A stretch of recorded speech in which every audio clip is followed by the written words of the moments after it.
Hi, in this video, I want to talk about the shoulder in bowing. Okay, and this is some information that I've withheld from you because I didn't want things to get too confusing, especially for beginning players. There's so much to negotiate.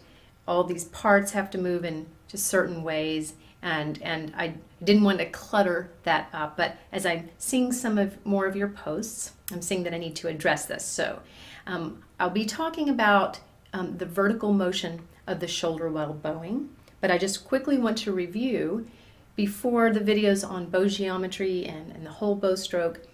Those movements have been sort of things that occur on this horizontal plane.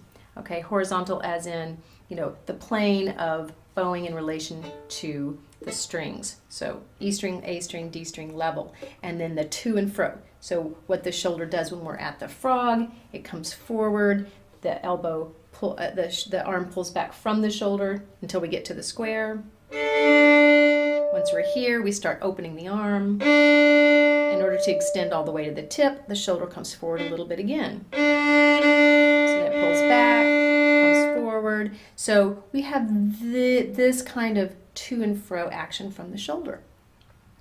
So there is a vertical component, okay? Now, just to be clear, what I'm not talking about any kind of tension where your shoulder might be stuck or stiff. So this isn't an issue of stiffness. I haven't seen too much stiffness in the shoulder. It's just a question of where that shoulder is sitting, okay, in I guess the joint. I'm not exactly sure how it all works, but there is a higher aspect, okay, an elevated feel, and a sunken feel. So just imagine you have a string attached here, here, and here, okay, so marionette arm, and all three strings raise the arm, and then imagine the string that is holding the shoulder up is cut, okay, and you can feel a lowering and raising back in the shoulder blade, all right, so this is the vertical component that I'm talking about. When we're playing an up bow, when we're going from the tip to the frog, we're going from a weak part of the bow to a strong part of the bow where we have a lot of weight down here. So we reduce that weight. One of the ways we do that is we tilt the bow. We bring our wrists higher. Okay? But there's another thing that also goes on, and that is there's a slight elevation back here in the shoulder area. So it's the feeling that it's the marionette arm coming up. It's this nice sort of elevation. But now we're reversing it. And since we're now going toward the weak part of the bow, toward the tip, then we have to have a sinking feeling, okay? And you hear teachers talk about, letting the weight into the strings. So it's like, okay, well, exactly what is that? That's a big part of it. So this weight, this happens when we have this sinking down here in the shoulder.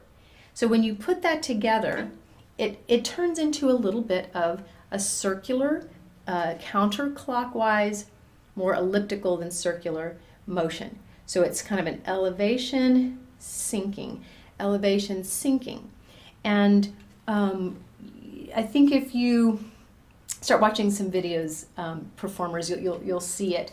And even on the G string. So again, the elbow is going to be at the level of the string we're playing on. Okay, so that's in one sense we're talking about elevation.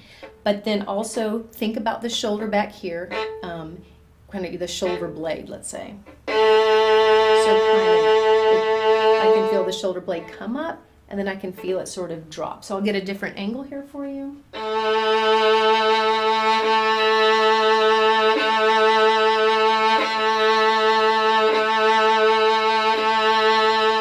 So again, a little bit of a circular motion.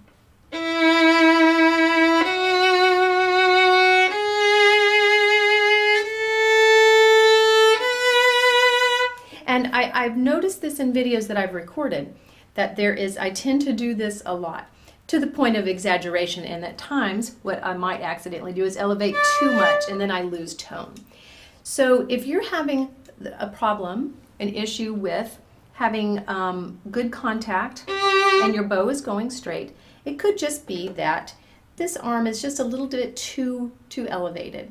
And particularly in the down bow, if I keep that same elevation, if I maintain that, if I maintain this high shoulder rotation and not, again, as opposed to a sunken feel, then I might also get a bounce in the bow. So I'll just keep my arm in this elevated position. So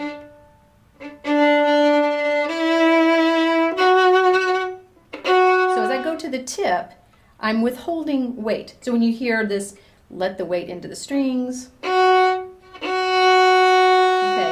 that will squash any tendency for the bow to bounce.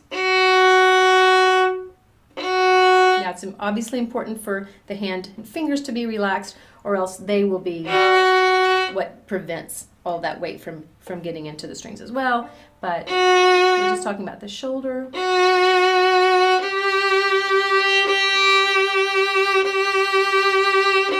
Okay, now this is it's a subtle thing, and I don't expect you to start doing big circular motions, okay, because that might cause more problems, but just to start being aware of it. And then at least, if nothing else, see if you can feel like your back shoulder blade is sort of tucked down in the pocket back there, and then just play with that being sunken in that position, and just play bow strokes like that, and just see what kind of richness, what kind of tone you get that way. So that's a good place to start, okay, and then you can start adding the nuance of the elevation toward the frog. Okay, so just wanting to bring that to your attention.